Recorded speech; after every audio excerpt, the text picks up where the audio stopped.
Сумочка для сменки.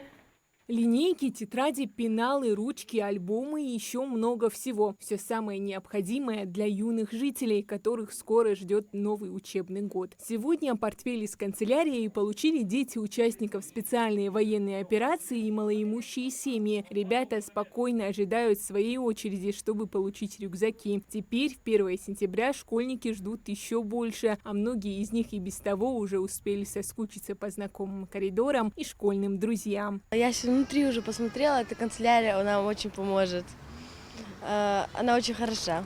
Свыше 200 портфелей для детей участников СВО и для малоимущих семей. Раздача проходит по спискам, которые подготовлены администрацией МАГАСа. Сначала школьные наборы получают семьи героев спецоперации. Хадиза Долова считает, качественные школьные наборы – огромная поддержка. У нее 3 ребенка, 2 дочки ходят в школу. На них Хадиза и получала портфели. В современных реалиях такая помощь, она очень сильно, она важна, она помогает. Даже, знаете, если хотя бы минимальное количество того необходимого, что нужно приобрести к школе детям, если нам там снимут с нас, с нашего балласта, я имею в виду родителей, то это уже очень сильно помогает. Потому что в наше время, в наших реалиях детей в школу собрать, в садик собрать, это очень тяжело. Мы очень благодарны главе, депутатам и нашей мэрии, конечно. Отдельное спасибо. Далее проходит раздача для малоимущих семей. Они выражают благодарность за поддержку,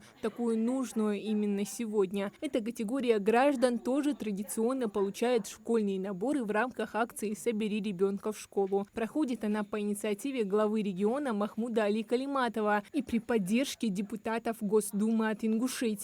В общей сложности поддержку получат более 5000 детей по всей республике. Это хорошая помощь для категории семей.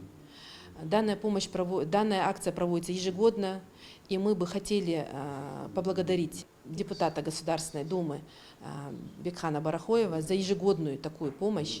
Это большая поддержка. Каждый ребенок, вне зависимости от обстоятельств, должен идти в школу полностью подготовленным. Такая возможность есть не у всех. Именно поэтому власти региона, а также депутаты оказывают помощь, не оставляя наших самых маленьких жителей без внимания. Хадиджа Ивлоева, Мария Макеева, Сулейман Костоев, МАГАС 24.